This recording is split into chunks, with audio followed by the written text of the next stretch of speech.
So why is Mike Tomlin so hesitant to play rookies? We'll talk about that question here on the Locked On Steelers podcast, as well as go over the moment where Mike Tomlin kind of came at me with one of my questions about his defense. We'll address those situations with Josh Taylor of KDKA TV, 93.7 The Fan, and all the things he does here in Pittsburgh. It's going to be a fun Locked On Steelers episode. Let's get into it. You are Locked On Steelers, your daily Pittsburgh Steelers podcast, part of the Locked On Podcast Network, your team every day.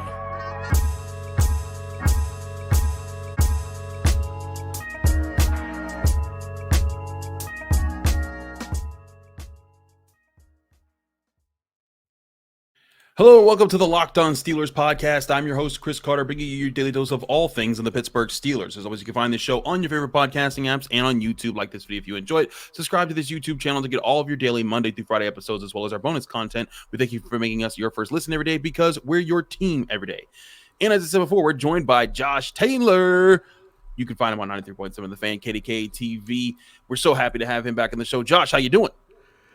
I'm good, man. I'm excited about talking about some obscure football topics with you.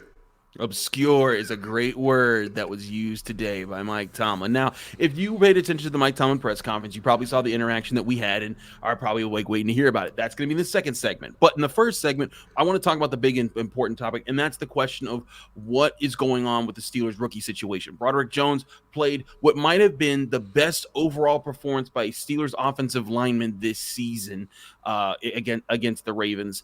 And yet there's still the possibility that Dan Moore Jr. might come back. Now, Mike Tomlin did say there's a big if about Dan Moore Jr. starting this week over Broderick Jones. So that one's kind of pushed to the background. But Joey Porter Jr.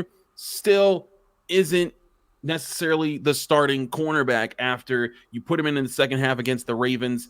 He locked his guys down all game. He got the game-changing interception. He continues to look like the guy that you want, and yet they're still not being put out there. So Mike Tomlin talked a lot about the rookies. And Josh, I want to get your thoughts about this after the clip here, but this is about a 2-minute clip of him answering questions about the rookies. And I want y'all to see how Mike Tomlin is addressing this when we're asking about it and during his press conference. Here's Steelers head coach Mike Tomlin. How do you balance, Mike, a rookie learning in the game versus from the bench in that perspective? How do you figure out what's the best course of action? Very carefully. No, every venue is an opportunity for learning for a young player. Classroom, practices, watching others, and then ultimately playing yourself. We're not interested in excluding any of the teach tools because different people learn differently. And we're trying to accelerate the growth process for all parties involved. And so I don't know that we view any of those things any differently. And when you're a young player, just about every opportunity, whether it's physical work or watching others or on your feet or butting seats in the classroom, is an opportunity for get better and growth. With Broderick's learning style, how did you feel like what did you feel like he gained from starting in the last game? The in-helmet perspective of play that you can't get anywhere else but playing. But he hasn't been deficient in learning in any of the other venues. And so it's just a process and opportunity. I was going to ask something similar, but through the lens of where Joey Porter Jr. is in that context. Is he further down the path now where he might be closer to getting starters time? I think with each week they all are. And so there's several variables at play. It's what it is that they do and the quality in which they do it, but it's also the opportunity. And such is always the case in team play. Things and decisions don't happen in a vacuum.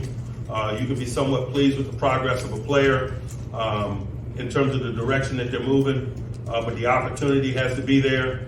And so we challenge all of these guys to not be patient. This is not a patient person's business. It doesn't behoove them to be patient. We ask them to work while they wait for their opportunity and then put their readiness on display. And to this point, some of the guys that you're asking about, Broderick Jones, Joey Porter Jr. have done a really good job of that. And so we'll wait for continued opportunities and increased opportunities for them and check their progress as we move forward. So a few things here, Josh. One, you and I have said this for years, talking about this team and talking about Mike Tomlin. Do not go into Tuesday press conferences thinking that what he is directly saying is exactly the gospel and the most important things to learn from those press conferences. Mike Tomlin's job in those press conferences is to not give us information. It's to not reveal things from inside the locker room. It's to protect his team from outside people like myself. I'm a reporter. I'm a reporter. I'm a podcaster. I'm a journalist. I'm there to uncover things. His job is to keep all that on the outside while fulfilling his duties to the press and answering our questions and at least providing some entertainment values as far as what he says in his press conference and answering basic questions to things that the Steelers are looking at. But as there's times Mike Tomlin will tell you, I'm not answering that question because that's going to delve into our game plan, and we don't want to just expose our game plan this week. So there's a lot of times like that. But what he does do is, as we've said on this show, he leaves breadcrumbs. He gives you kind of hints reading in between the lines. So if you put two and two together through what he's saying through multiple press conferences and messages that he's laid down, you can see a path there. Josh, with what you've heard from Mike Tomlin, what breadcrumbs do you feel him leaving on about how the Steelers are using their rookies, and if there is an increase coming, or if there's not, and why there seems to be such a patient process to get these guys involved, especially when they've played so well in their small sample sizes so far? I think there's two things to it. And there's one thing we've got to remember, the first part about it. Mike Tomlin has been he's always been very guarded with what he says about rookies. He's always guarded with the praise that he heaps upon them, and he's always guarded with the criticism that he puts on them. And the criticism is usually pretty muted. He doesn't really say a lot of it publicly. He tries to shield them from that. And whether or not you think that's a good thing, that's for you to discern. The second thing is, and this is something else that we have to remember. This is one of those rare times, especially in the past couple of years, where Mike Tomlin has rookies that are playing behind veterans. In years past, he might have to throw a rookie out there and maybe put his feet to the fire a little bit because he might not have had better options.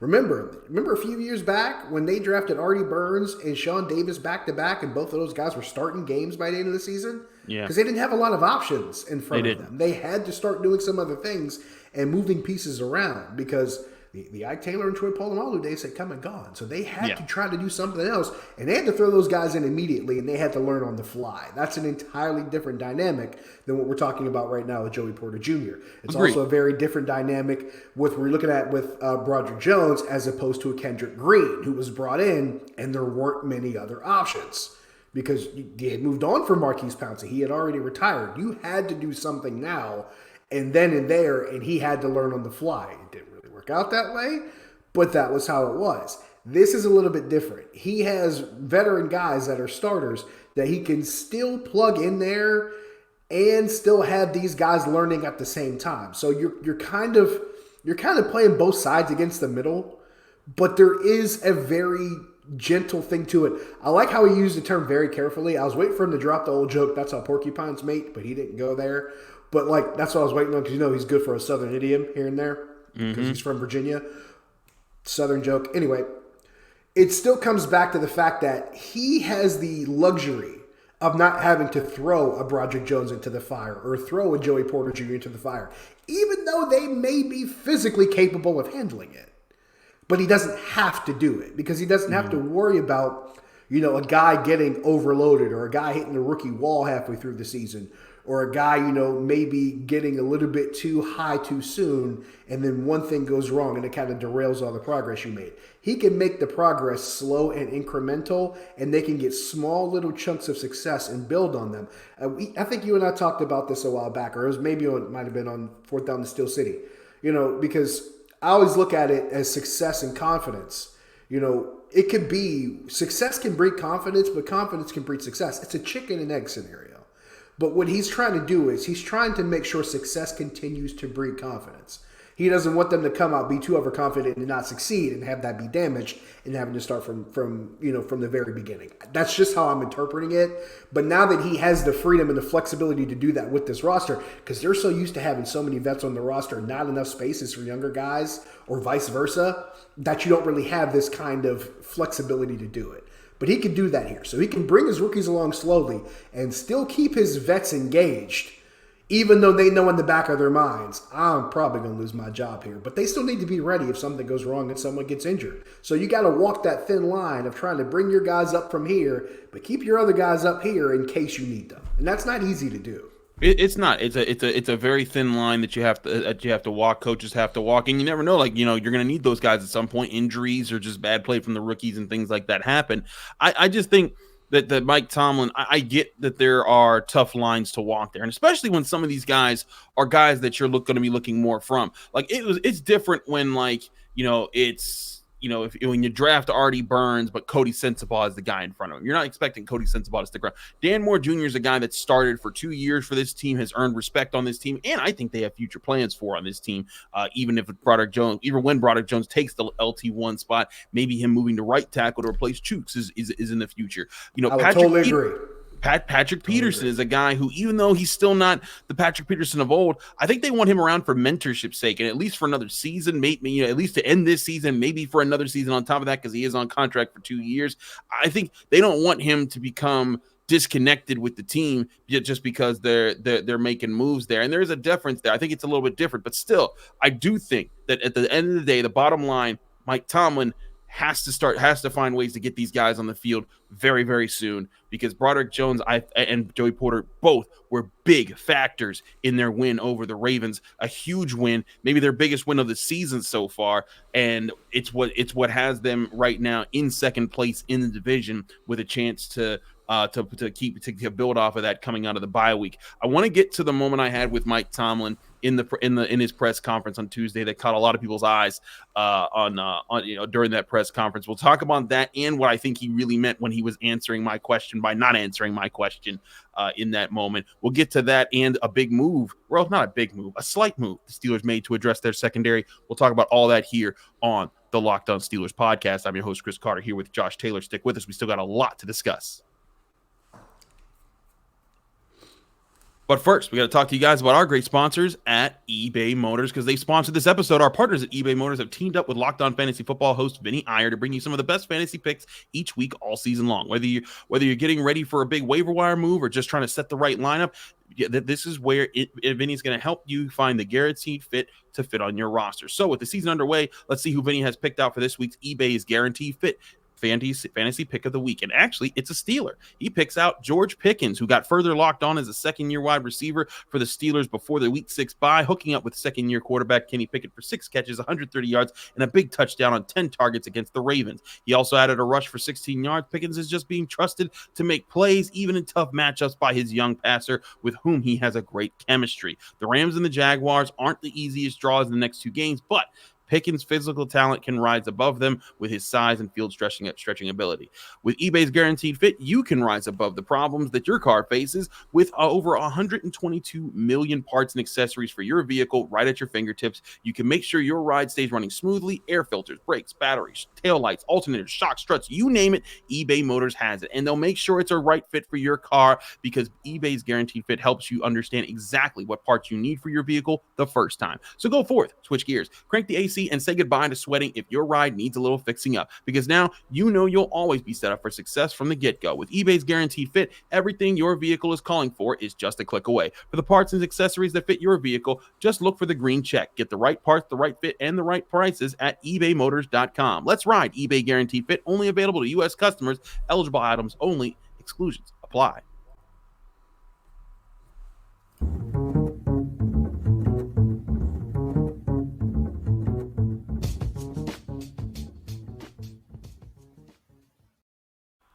Back here on the Locked On Steelers podcast, I'm your host, Chris Carter, here with Josh Taylor. Josh, let's get into this moment that I was talking about here. I've clipped it up so people can watch it and listen to it here on the podcast. But I had a point, because I wanted to ask Mike Tomlin about the upcoming matchup the Steelers had, and he had a lot of praise for what Cooper Kupp has done and Puka Nacua had done in the press conference. And the Steelers had given up the 8th most yards to receivers by a defense in the NFL.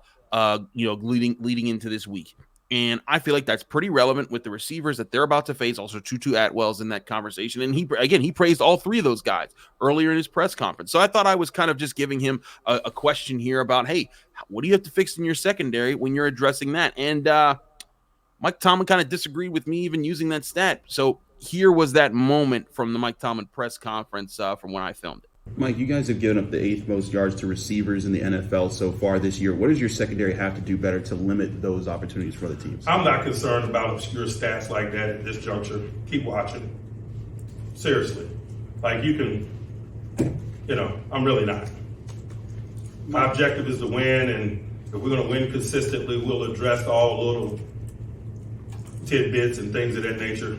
It'll get cleaned up with a bigger volume to study, with a bigger volume of tape and games. And so we're just working on doing what it is that we need to do to win this week. And if we do those things enough continually, we'll address all of those tidbits. So when you get roasted by Mike Tomlin like that, it just makes you feel so crushed inside.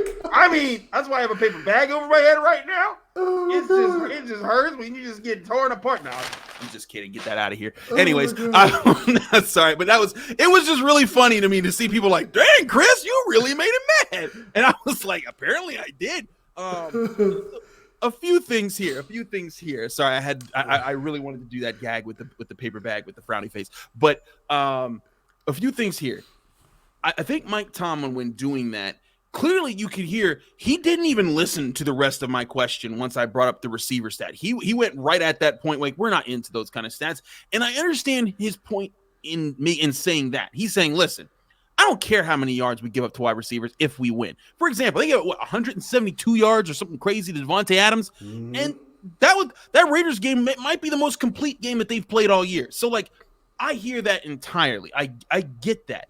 But the crux of my question came from your cornerbacks have not played overly well this season by and large. And I think Levi Wallace has gotten better. I think Patrick Peterson's had moments that are good, but more moments that are bad. And Joey Porter Jr.'s had a lot of good moments, but not a lot of time just to expand on those good moments. And so my point was how do you guys have to get better there? And he responded with that. I think, and this goes back to the reading between the lines thing, I think Mike Tomlin, he wants to keep us away from digging into questions about the secondary, particularly because the Steelers want Patrick Peterson for the rest of this year and maybe even next year to be a leader, to be a veteran, to be a guy. He's going to the Hall of Fame someday. And he's not a simple cornerback that you can just cut out of nowhere like Akella Witherspoon or like Desmond King, who they are purportedly going to release. We'll talk about that in the next segment. But he's not just a guy you can just throw away like that. And I think they want to keep him involved, and he's trying to do everything he can to not kind of address his shortcomings in the secondary here. And that's kind of what the Joey Porter questions lend themselves to being, because if Joey Porter's taking it on, maybe he takes on Levi Wallace's spot. But Patrick Peterson has been working, I think, the left cornerback all season, and that's where Joey Porter Jr. gets a lot of work in. So clearly there's a mix there. Josh, when you saw that interaction, what did the way Mike Tomlin respond tell you about just his approach to what's going on in his secondary? The first thing I picked up on was the same thing you picked up on. It's like, okay, he knows that he needs to try to keep Patrick Peterson engaged somehow. And he also knows that there's a long-term plan there with what they want to do for him. The second thing, when he said keep watching, that was one of those things where he's like, look, this isn't a surprise. We've been through this before. It was one of those, because I do that a lot. And people are like, oh, I can't believe they're doing this. I'm like, well, you just keep watching because it's going to happen again. And that's how it feels to me. He's telling people, like, look, this isn't going to be something that goes away quickly. We're going to keep having this problem, but we're going to try to fix it the best way they can. And I understand that part of it. There's also the element that kind of gets overlooked in all of it. And I think this is the biggest feather in his cap.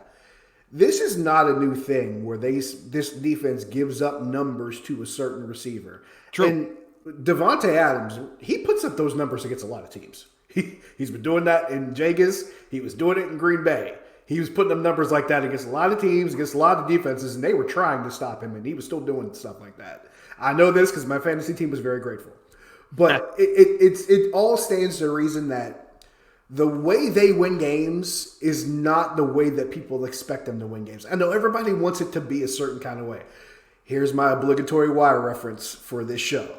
Marlo Stanfield, you want it to be one way, but it's the other way. And he's going to lean on that. For better or for worse, he's going to lean on it. But it does really speak to the fact that, yeah, you've seen these performances that they've given up against Devontae Adams and against Amari Cooper and even against Baltimore. And those situations probably should have been, those numbers should have been a lot more inflated than they were, as far as even like Zay Flowers and what that group and Mark Andrews was able to do. But at the same time, the bigger question is, are you still limiting how much you give up as far as points? Because they've allowed 8 receiving touchdowns this season. That's the number that's probably should be more concerning, not necessarily the yards, but the points that they allow. Because bend but don't break is kind of an ethos that a lot of the league is picking up now defensively. They're like, look, you're going to give up yards. You might give up chunks. But when you get to the red zone, that's where you tighten it up, and you're better off walking off with possibly 3 or maybe 0 if they miss the field goal, as opposed to giving up 6. So that's all of that kind of, pushes itself into one little box where he's like, look, keep watching because we're going to try to address some things here, but it's going to keep happening to some degree. But if they can limit the damage as far as points they allow, which we have discussed quite a few times on this show in the past couple seasons, they've been pretty good at limiting points and limiting damage and keeping the team in the game, despite those big numbers as far as yardage is concerned. And to your point, 8 touchdowns. Someone might be thinking, "Oh, that's so many." And yes, that is higher than what you probably want right now from the Steelers defense. But that is tied with a defense like the Dallas Cowboys, with a defense like the Detroit Lions, a defense like the Jets, who, despite their 3-3 record, and they did pull off an upset this weekend, the defense is legit. That defense is keeping it. The Bengals have given up 8 passing touchdowns. The Dolphins have given up 8 passing touchdowns. And again, doesn't make them elite. This isn't making excuses, but that is more in line with it. I think the big thing here with Mike Tomlin and that moment there, because again, as a reporter, I've been roasted by coaches worse than that. I think Mike Tomlin's been a little bit more adverse to one of my questions than that moment there. Pat Narduzzi's done that a few times. My time covering Pitt, it's bound to happen. I really got into it with Jim Boeheim last year at Syracuse. He did not like getting spanked by Pitt in the Pete, and then kind of celebrating in his last game ever in Pittsburgh there. So that was I've gone toe to toe with coaches a lot more serious than that moment. If you haven't been roasted by a college coach, you're not doing your job. Like, exactly. It's almost a rite of passage. It's a badge of honor. Right, and that's the kind of thing. Afterwards, I was like, people were like, "Man, Chris, he really started." I was like, "Yeah, but that's kind of the business," and that means I asked a question that's poking at something that he's probably talking about in the locker room right now. But what he's saying in the locker room, he's not saying to me. He's not saying it to you. He's not putting it out there on TV. Because if imagine you roast a guy to a person, "Hey, man, I need you to pick it up. I need you to get better," and then you go on and tell people on TV that there's times where you do that, like Presley Harvin. Presley Harvin was terrible as a punter for a while, and the Steelers gave him all the grace. Mike Tomlin, after calling him out, probably making the point like, "Hey, you haven't been good for so long." Eventually, he went to the press and said, "We need to get better at being putting." And Presley Harvin responded to that, and it probably He even said, "I would be remiss if I didn't bring it up." And you're like, exactly. Oh, okay. And I think that there are levels of addressing things that Mike Tomlin takes with his team. And I think one of the best things he does as a coach is how he manages his relationships with his players in those situations, and why a lot of his players say he is a great leader of men, because he understands how to handle those situations and how to build those relationships time over time. And it doesn't make he means he makes all the right calls in those situations, but I think that's one of his biggest strengths, and this is just another way in how he does it. But again, I think it's one of those things where being a reporter and asking a question like that, if he gives you a response, along those lines, and again, it wasn't like he said, he just said he didn't think that stat was as big a deal. He's focused on winning games, but like it wasn't like it wasn't like I asked a question that was completely irrelevant to all of football. It was a question that everyone recognized, like, hey, that's a good point. That's a very standard stat. It's not expected air yards over whatever. That's that's not a crazy analytical point. That's just like hey, you guys have trouble stopping receivers. You're playing some really good receivers. What you gonna do about that? I think that's where Mike Tomlin is covering something else up, and that's part of his job as a head coach. I don't think people really grasp just how much coaches try to, withhold information. And they're like, oh, they need to tell us this. No, they don't. They don't owe you that information. That is for them to use and process, because that's how they evaluate and motivate their guys. That's how they put their game plans together. There are so many things that they could probably make public, and if they did, it would probably come back to bite them at some point or another. And people love to focus on the wrong thing that he says, and people love to take the idioms and the metaphors and take them literally. And I'm going, who was your high school English teacher? Did they not tell you what simile and metaphor were? It's weird. But it's also, and to your point, it's also a point of emphasis where coaches try their best to keep things insulated because they don't want guys out there publicly, being humiliated or risking them being humiliated further by saying something public, because we know one thing gets said and it gets taken the wrong way on Twitter and it's halfway around the world and something else in 12 hours. So that's nothing new.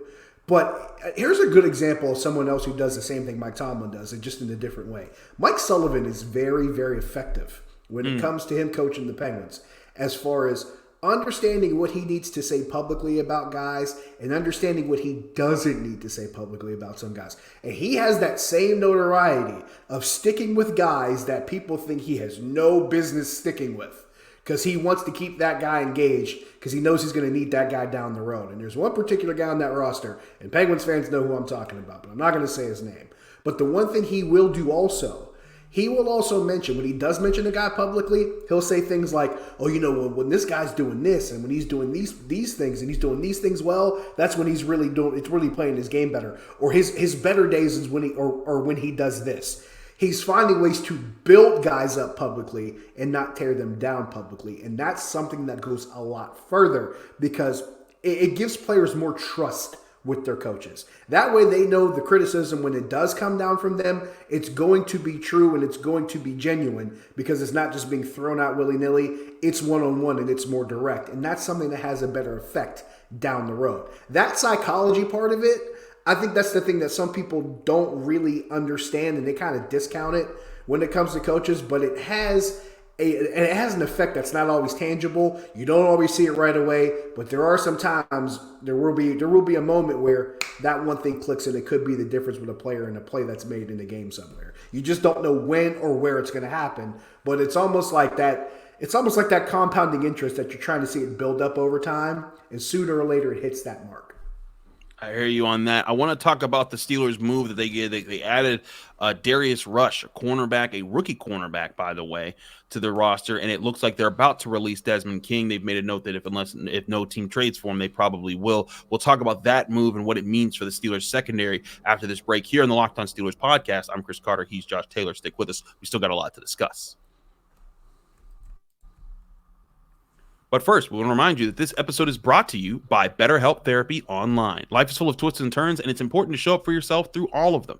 I faced plenty of times in my life when I try to shoulder a lot of burdens and found that my best answers thanks to the help from good therapists. That's where BetterHelp Online Therapy comes in to help. They assess your needs and can match you with your own licensed professional therapist in less than 48 hours. It's not a crisis line. It's not self-help. It's professional therapy done online, available to people worldwide. You can log into your account anytime and send a message to your therapist. With therapy, it can take a few tries to find the right fit for you. BetterHelp makes it easy and free to change therapists if needed. And they have a special offer for our listeners. You can get 10% off your first month at BetterHelp.com/lockedon. That's BetterHelp.com/lockedon to get 10% off your first month when you try BetterHelp Therapy Online.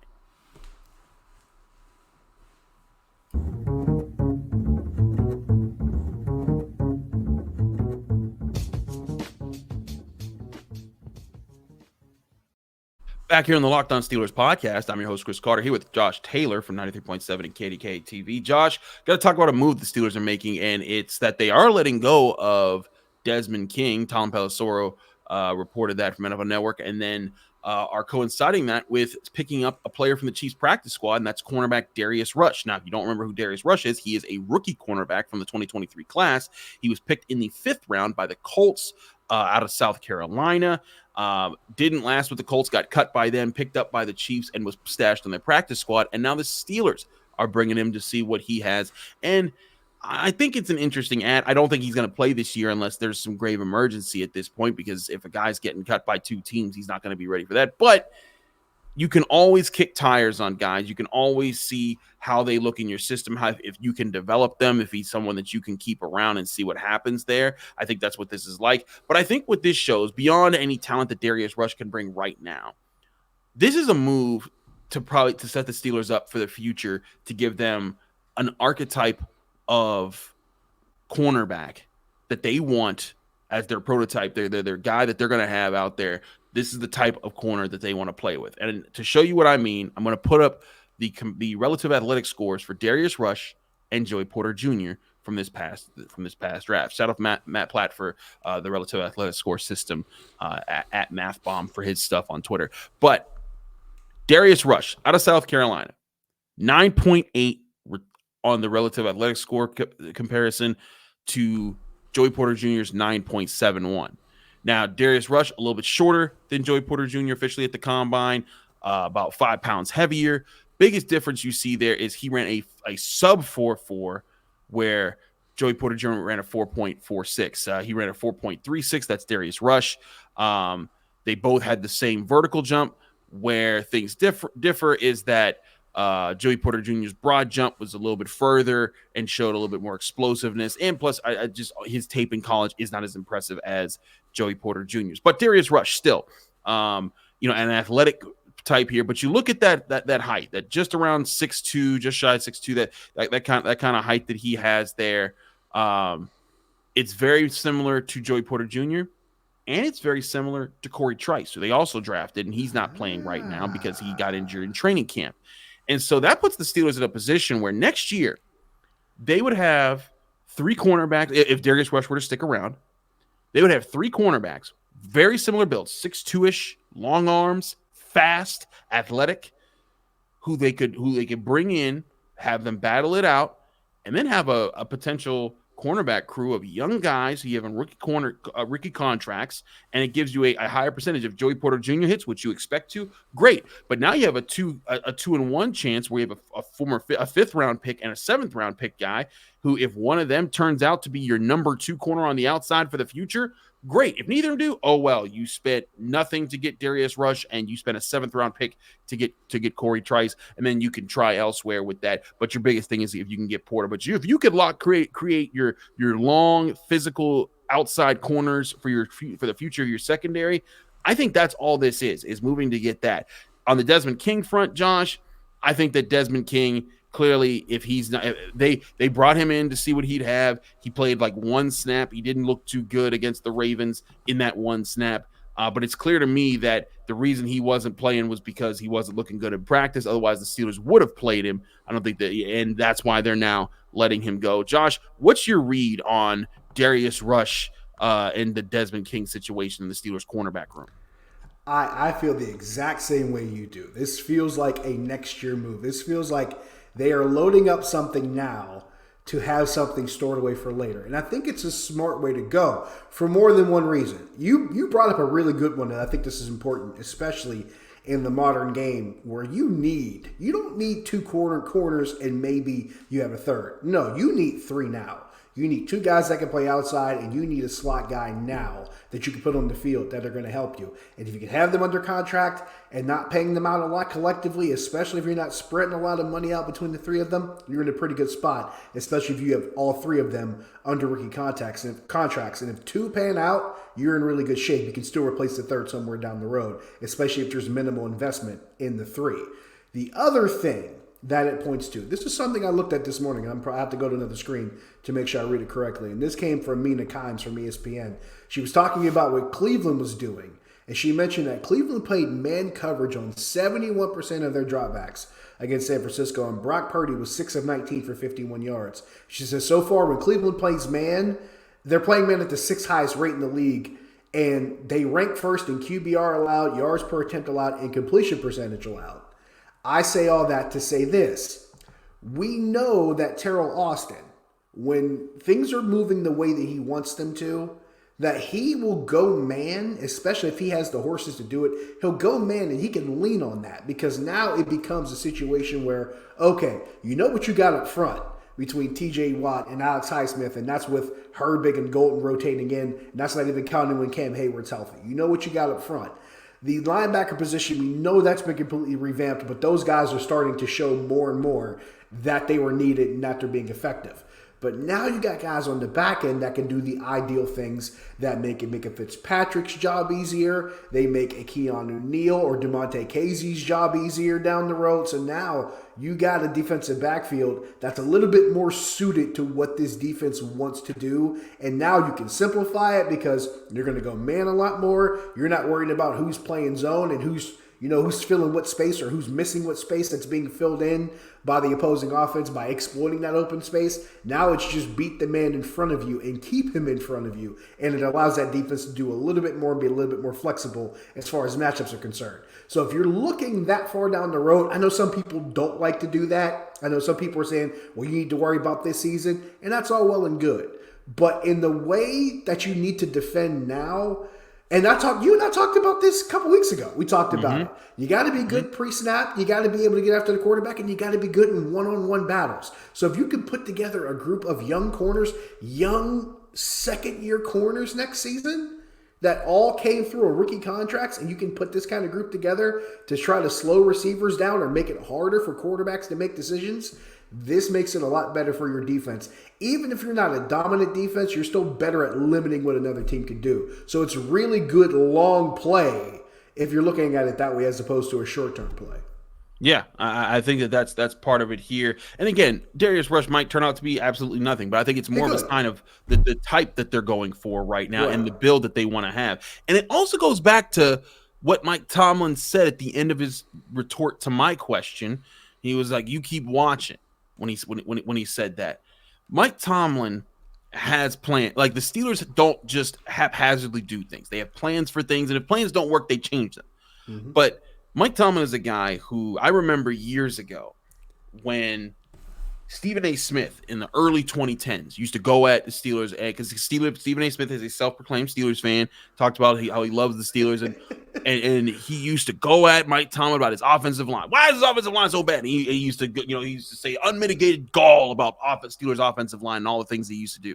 And then the Steelers, they drafted Marquise Pouncey, they drafted David Castro, and they had a really good offensive line. And then and it was like 2016, 2017 when Stephen A. Smith had Mike Tomlin on First Take and then said something to the effect of, "When are you going to fix the secondary?" And he's coming at Mike Tomlin, and Mike Tomlin just smiled and laughed. He's like, "Steven, you used to say about my offensive line. You always got to know. I have a plan, man."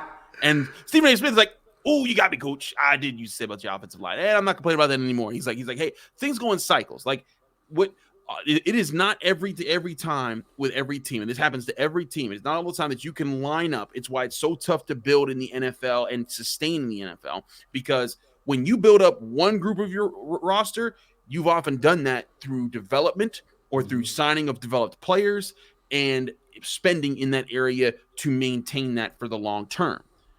You can only do that for so many groups on your team. The only way to do that and then hit in other groups is to hit really well in the draft early with guys who just develop really quickly and stand out that way, or get lucky in cheaper free agent signings and guys that work out and fit those roles and they're good role players. And I think that's where the Steelers are right now with certain situations. With the cornerback situation, Patrick Peterson is in the future. That's why they signed him to a 2-year deal. They knew that. Levi Wallace is in the future. That's why he wasn't re-signed after last year.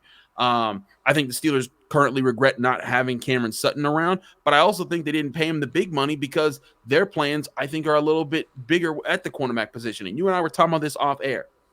As it stands right now, the Steelers' salary cap space for next year is officially at $12.8 million. You're thinking that's not a lot of money. But that money can get changed real quick in a lot of ways. We saw that this past offseason. We saw how quickly that turned. You and I saw that coming too, by the way. Right. We both called that out that they were going to have space. Immediately, that will grow to $22.8 million when they let go of Allen Robinson, because his cap hit next year is $11.9 million. They get $10 million back by letting him go. They're not keeping Allen Robinson for that money. You can get right now the second high if everything was to carry over to next year. Right now, the second highest pay cap hit of an offensive player would be Chukwuma Okorafor at $11.8 million. I highly doubt that they keep that after this season. You can get $8.7 million back from letting him go. So now you're talking about $29 million in cap space that you've built up there. You also have Mason Cole. I don't think he's playing that well. He's another 4.75. Maybe you keep him around, maybe you don't. But if you add that to it, now you're talking about in the 30s of that kind of money. That doesn't include what you might do if you wanted to let go of Patrick Peterson, if you don't like what he's doing there. That doesn't include restructures that could happen there. The Steelers could legitimately get over $40 to $50 million of cap space next season, and with that kind of money and not having a 2020 class that you have to worry about re-signing, because the only person from that class that you had to worry about re-signing was Chase Claypool and Alex Highsmith. Claypool is with the Dolphins. Highsmith's already re-signed. You have money to go get guys and maybe even get one of those top flight corners that are often in the free agency pool that the Steelers rarely have a chance to go after. This could be the position that Omar Khan wants for the future, is to get one of those type of guys to pair with Joey Porter and then see what Corey Trice and Darius Rush have. Or they might use that money to get a top flight center or a top flight linebacker, or get multiple players at different spots that they feel. But I think that's what the Steelers are building towards. It's not necessarily a right now situation. I do think the Steelers could explore right now getting a better slot cornerback. If Patrick Peterson doesn't bump in there, they definitely need a better answer there, because Shannon Sullivan isn't doing the job, in my opinion, too well right now. But just me, I think that this is a long-term play for Darius Rush. Desmond King wasn't working out, and Darius Rush's part is a small part in a bigger plan for what Mike Tomlin, Omar Khan, and the Steelers plan for the secondary.